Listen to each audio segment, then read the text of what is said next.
Good evening, and welcome to another edition of How to Heal When You Have to Deal. Tonight, we are talking about when we feel bad. Does feeling bad always mean that things are bad? This is a conversation that I had with one of our kids just a couple of days ago, and it's been bouncing around in my brain and feeling pretty pertinent, and so I thought that I would share some of my thoughts on our edition of How to Heal When You Have to Deal tonight. For a lot of people, the past 6 months, 7 months, have felt like a lot of bad things. A lot of people are feeling stressed. A lot of folks are feeling as if nothing can go right. We see a lot of memes and jokes, and sometimes they're not really jokes, as people talk about what's the next thing. Did you have murder hornets on your bingo card for March? Did you have a second wave that was higher than the first wave of COVID on your bingo card for June? Did you have sharks that walk on land discovered in the Indian Ocean for July? That was a news story that came up just a few days ago. Lots of crazy stuff. But with all of that, I want to put it out there that just because things feel bad right now, and just because we have a lot of people who are struggling, that doesn't necessarily mean that things are bad right now. Let me explain a little bit. Humans have emotions, and those emotions fluctuate. We've identified lots and lots and have lots of different words for them. Happy, sad, angry, frustrated, loving, caring. Lots of different words that we use to describe the chemical balances that go on inside of our brains and bodies, that we call emotions. And the thing about emotions is that they fluctuate. And they're not something that comes and goes like the tides in the ocean or like the phases of the moon.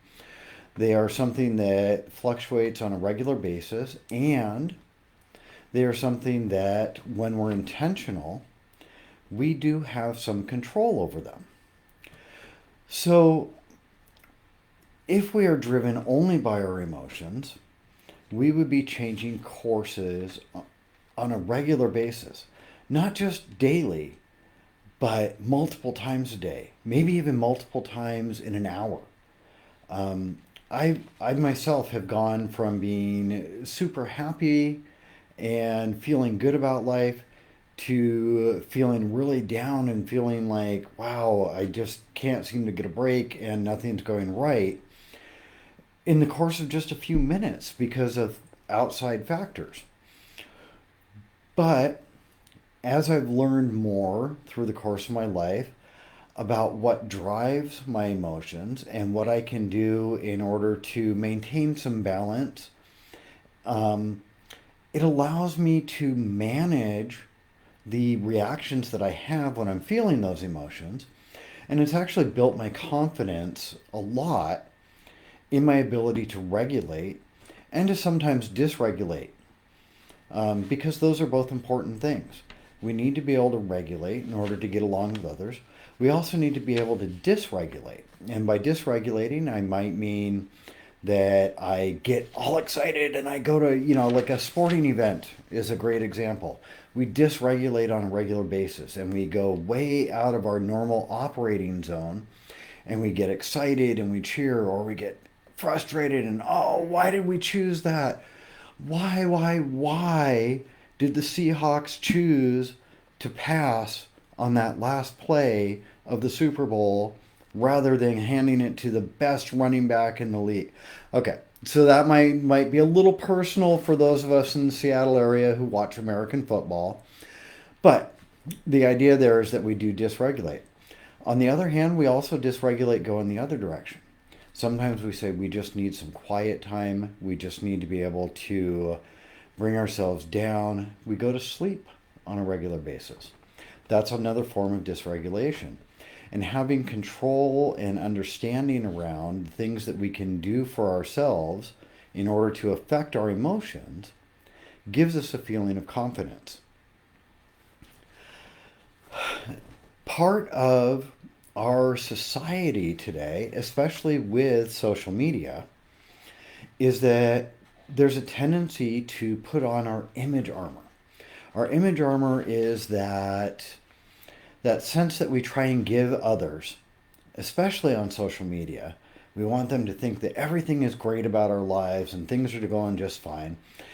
And really, what that ends up producing for us is that we often tend to stuff down our bad feelings, our confused feelings, our feelings of sadness, our feelings of pain, and we don't actually process through them. We don't actually allow ourselves to feel them, but instead we're stuffing them down because it's so important to us that other people not realize that we're feeling angry, not realize that we're feeling sad, not realize that we're feeling down, that we're hurting. And we just want them to see this image of us that we can handle anything. That's especially true for people who are helpers. It can be really difficult when you're the one who's trying to help others to acknowledge that sometimes we need help as well. When, and we have a comment that popped up that I see that sometimes it feels like life keeps throwing blows and you can't get a break and then it's just one thing after another. And that's very true. That is absolutely true. Sometimes life does feel that way. And here's the thing with that. When we allow ourselves to process some of that, when we allow ourselves to really do some reflection on what are the things that were leading up to some of those circumstances. Some of those things are going to be out of our control. There's just nothing that we can actually do about it other than choose how we're going to react. We can choose to feel down. We can choose to feel defeated. We can choose to give up to varying degrees, or we can choose to say, things are happening and I don't like what's happening, so therefore I want to look at what are my options. Are there options that I haven't considered before? Are there things that I can do to make a small difference that may lead to big changes in my life? When we start getting some self-realization around what we're doing and what we have control over, that intentional looking at our roles in our own lives and the choices that we're making and the goals that we're headed for may lead us into different paths. We may find patterns that we can change. We may find little things that we can adjust that actually start to reduce some of those things that feel so bad. And we may actually find ourselves launching into something that ends up being amazing. A few thoughts about some of that would be the professional athletes. I already brought up sports earlier, so I'm going to lead off with that. Professional athletes don't necessarily feel good about constantly working out and constantly doing the weight training and the cardio and all the different things that go in and the drills that they do again and again and again and again and again. However, they recognize that feeling bad for a little while is going to lead them to much greater things. Same goes with diet on occasion. Some of the things that feel really good for us are actually really bad for us. Refined sugar would be an example. Overeating. We get full and yet we keep on going because we like the taste. And feeling bad because we need to pass something up, feeling bad because we need to change our diet can actually lead us toward really good things. Anything worthwhile is worth struggling for. Now, it's a quote that's been out there for a lot of years, And I would submit to you that when we look at academics, studying, there's not a whole lot of people who go, ooh, I get to study tonight instead of going off and doing these fun things over here. Or, ooh, I get to study tonight instead of spending time with my family. Or I get to go to class tonight instead of doing something else. Those things don't necessarily feel good in the moment. And yet, when we look back, we can see how putting ourselves through and taking the time and regimenting ourselves and denying ourselves some immediate pleasures right now led to much better things in our lives later. Same could be said of relationships, personal relationships, friendships. Same could be said for things at work. It doesn't always feel really good to buckle down and do that amazingly great job of getting reports in or meeting goals in the moment. However, the reward ends up paying off in many cases. So, coming back to my original thing then, 2020 has had a lot of feeling bad pieces to it.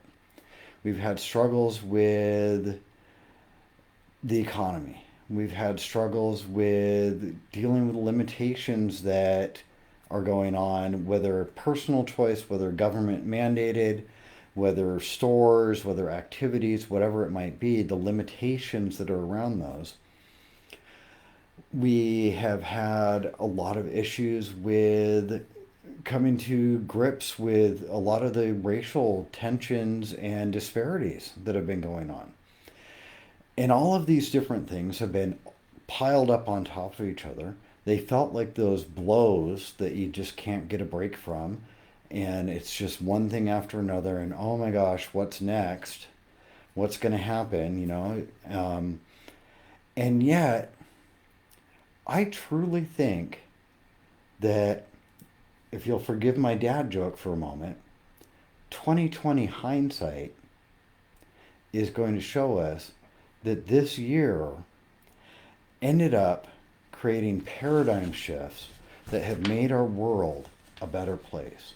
I think that we're going to see a shift in the way that we relate to each other at personal levels, at community levels, at regional levels, at country levels, and even at the world level, that is going to be for the better for the majority of humanity.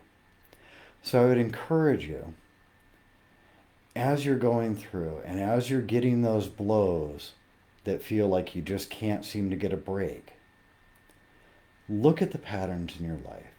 Look at the possibilities that are opening up for you. Find goals and find ways, new paths, new passions that allow you to really live your best life and move forward. If you have any comments, we'd love to hear them here on Facebook via private messenger. You can email me, nathan@raysofhopellc.org. We'd love to hear your comments, your questions. Thank you so much for watching. We hope to see you again next week.